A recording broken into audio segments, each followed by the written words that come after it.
Donc cette femme prodigieuse, remarquable, qui était sainte, qui n'avait point commis de péché, contrairement à ces mongols, ces moutons qui vont crier dans les rues en disant que Marie, en gros la mère de Christ, elle était une pécheresse comme tout le monde. Je lance le défi à quiconque de me montrer un seul verset dans les Bibles classiques où il est dit que Marie a commis un péché, où Marie a commis une faute.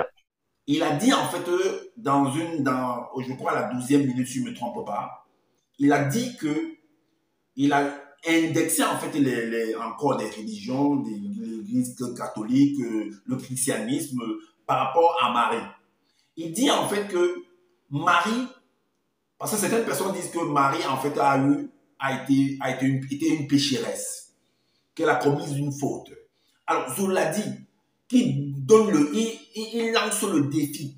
Écoutez très bien. Zola dit dans son propos que je lance le défi à quiconque de venir me prouver que Marie, qui est énommée dans son livre, en fait, a commis une faute, a été une femme pécheresse. Moi, je te prouve là maintenant, avec les versets dans ton propre livre, que Marie, que tu appelles énommée, était une pécheresse, qu'elle a commis en fait une faute. Est-ce que vous comprenez? De manière que ce soit volontairement ou involontairement, elle est coupable par les versets que je vais prendre pour démontrer. Écoutez très très attentivement la démonstration. Alors, donc pour vous montrer que ce personnage de Zola, en fait, c'est un bandit de grand chemin, c'est un usurpateur d'identité, il raconte des bobards, des vomissures. Allons droit au but. Écoutons, on va écouter un extrait de vidéo et on va, donc j'ajoute donc là les versets qui, toujours dans son propre livre, pour le démontrer. Alors, Zola dit que, il a l'habitude de dire que la spiritualité est une question de race. Donc, ça veut dire que les entités, quand ils viennent dans ce monde-ci, selon ce qu'il explique, selon son explication, ils prennent un corps physique. Et ce corps physique approprié à eux est noir. Donc, c'est les frères des noirs. Donc, les entités spirituelles, c'est les frères des noirs. Est-ce que vous comprenez? C'est en cela qu'il en déduit, il fait la conclusion en disant que la spiritualité est une question de race. Ce sont ses mêmes propos, ce sont ses propres propos. Et moi, je prends ça pour le retourner, ça, afin de lui montrer qu'il ne se croit pas sage, en fait. Est-ce que vous comprenez? Alors, qu'est-ce que je vous l'ai écrit dans Exode, chapitre 12, au verset 17? Je vous l'ai écrit que, au verset 17, tu ne dois point désirer dans ton cœur, ni convoiter dans ta pensée, ni brûler. Écoutez attentivement, hein. Je vous ai dit que les entités et les hommes sur la terre sont des frères. Parce qu'il dit que la spiritualité est une question de race. D'ailleurs, quand ces entités viennent dans le plan physique, ils prennent le corps approprié à l'homme noir. Donc, c'est des noirs que tu vois. Est-ce que vous voyez? Donc, c'est la même famille. Ok. Donc, dans Exode 12, au verset 17, tu dis, tu ne dois pas désirer dans ton cœur, ni convoiter dans ta pensée, ni brûler des désirs envers la femme de ton semblable, donc semblable à ton frère, puisque la spiritualité est une question de race, ni même celle des autres races. C'est ce que tu as écrit. Ok, le verset 8, tu poursuis en disant que, le verset 28, tu poursuis en disant que tu n'auras point non plus de relation sexuelle avec la femme de ton frère, car à travers elle, c'est à ton frère que tu porterais atteinte. Tu ne dois pas avoir des relations sexuelles avec la femme de ton frère. Alors, pourquoi j'ai pris ces versets-là pour vous démontrer? Pourquoi je prends ces versets-là? C'est pour vous amener à comprendre la faute que Marie va faire, que lui l'appelle Éoumé, qui est la mère du sauveur, de son sauveur, qu'il appelle Djok Isabel Koudoumane.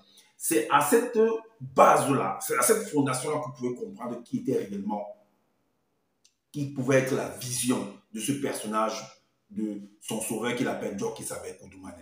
C'est n'importe quoi, je vous dis. Alors, on va dans OG, chapitre 7, le verset 6 à 8. Voici ce qu'il écrit, à partir du verset 6 à 8. Il dit, alors, les anges déchus, ce sont des entités, hein.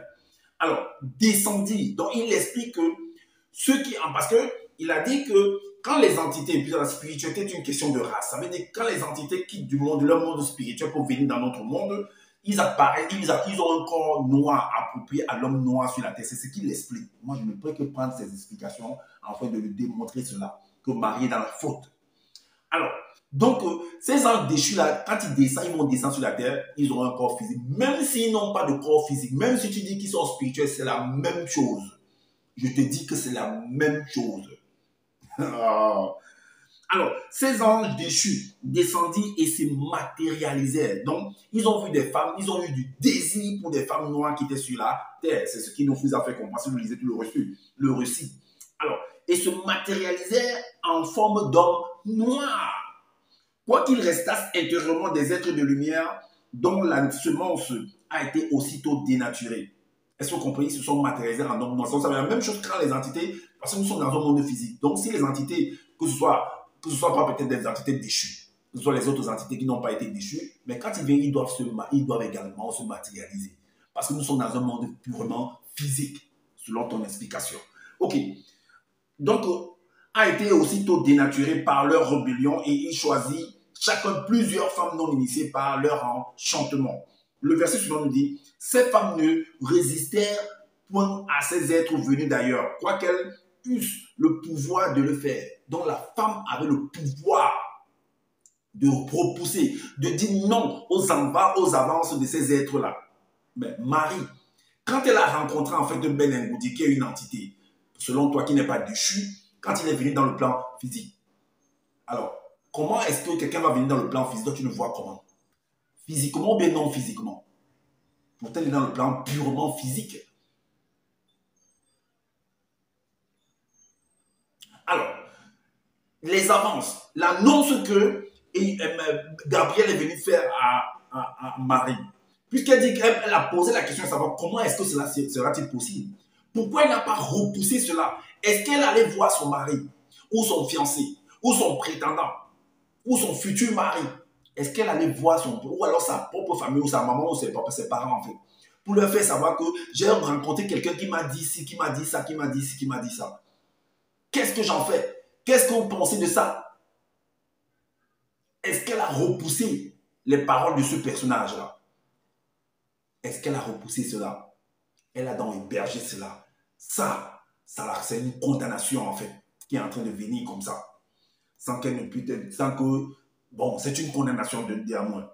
Alors, le verset 8 nous dit, elles conçurent, donc ça veut dire qu'elles n'ont pas repoussé ça, elles ont hébergé cela. C'est pour dire que ce qui entre, ça pollue, comme ça arrange également. Ce qui entre. On dit que non, ce qui entre ne tue pas, c'est ce qui sort qui tue. Non, ce qui entre, avant de sortir, il faut que ça entre d'abord. Ce qui entre te détruit, comme ça te donne la vie. Est-ce que vous comprenez? Alors, après avoir accepté, elles n'ont pas repoussé d'abord, ça veut dire qu'elles ont accepté, ils ont vécu, il y a eu quelque chose, il y a eu contact, fusion entre ces êtres-là, et ça va donner quelque chose. Alors voilà pourquoi il est écrit dans le verset 8, elles conçurent et enfantèrent une nouvelle race, les blancs, à cause de la nature disgraciée de la semence dénaturée des anges déchus.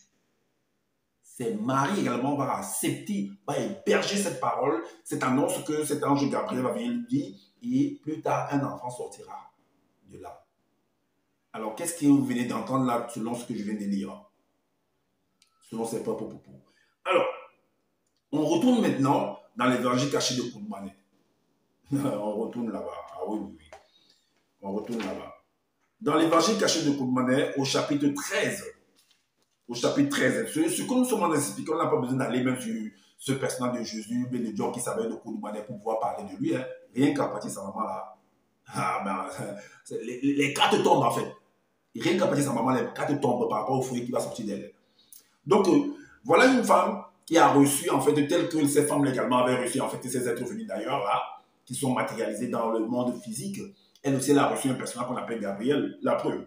Dans le chapitre 13, au verset 7, il est dit que alors, Gabriel se manifesta sur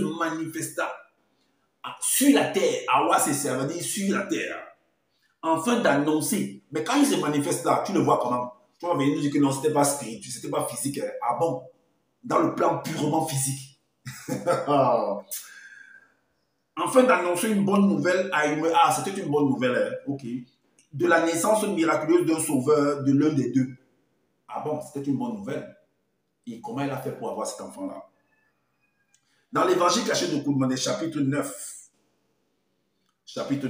le père n'était pas au courant. Le chapitre 9, cette fille, quand il vient annoncer la nouvelle à cette jeune fille, sachez que cette fille-là était déjà fiancée. Elle appartenait déjà à quelqu'un, d'une manière ou d'une autre. Est-ce que son mari était au courant? Est-ce que ses parents étaient au courant de cette annonce-là? Qu'est-ce qu'ils ont fait? Quelle est l'analyse qu'ils ont fait? Pour pouvoir, qu'est-ce qu'ils ont? Est-ce que vous êtes parti faire, elle est partie accoucher ça, donc il a été surpris de la grossesse de la fille? Ok. Alors, le chapitre 9, le verset 19 à 21, voici ce qu'il écrit. Alors, donc le lendemain matin, Kola Ita raconta l'histoire, puisqu'il avait fait la rencontre en fait de cette Marie qui l'appelle Eyumé, l'histoire à son père et à sa mère. Et il leur dit, j'ai vu Eyumé qui est mariée près de la rivière Antique hier, dans l'après-midi. Elle et moi avons parlé et sommes tombés d'accord. Je voudrais que vous alliez chez ses parents, la demander en mariage pour moi. Elle avait déjà une demande en mariage. Tu ne peux pas te permettre de venir parler à la femme d'un personnel, d'un homme, sans qu'il ne soit au courant de ça. Soit tu les appelles à deux et tu leur parles à deux. Est-ce que vous comprenez? Si c'est une bonne nouvelle qui vient soi-disant de votre loba, c'est comment? Tu les mets au courant à deux. Mais est-ce que vous l'avez fait? Est-ce que vous l'avez fait? La suite nous dit que 3 jours après que les parents de Kola Ita eurent demandé à Eyumé en mariage auprès de ses parents, pour le compte de leur fils, Kola Ita descendit donc vers Eyumé accompagné de ses parents. On a dit tout au verset 21. Alors, 40 jours plus tard, Kola Ita et Eyumé ainsi que leurs familles respectives donnèrent en l'honneur de leur fiançailles un grand festin. Alors, si on accepte que cette fille est tombée enceinte selon l'annonce de Gabriel et que plus tard elle a accouché, elle était déjà une femme mariée. Alors, si cet enfant-là ne vient pas de son mari, qui est Kola Ita, qui est Joseph dans la Bible classique, Eyumé est coupable, je vous le dis. Analysez par vous-même. Elle est coupable. Donc, ce que tu es venu dire que si tu lances le défi à quiconque de venir te démontrer que Eyumé avait commis de faute, oui, elle avait commis une faute. Elle était coupable, je vous le dis. Ça, c'est un enfant né hors mariage. Ton sauveur, là, que tu appelles Joki avec Koudmané, est un enfant bâtard, est un enfant né hors mariage, un enfant adultère avec Ben Ngoudi. Je vous le dis.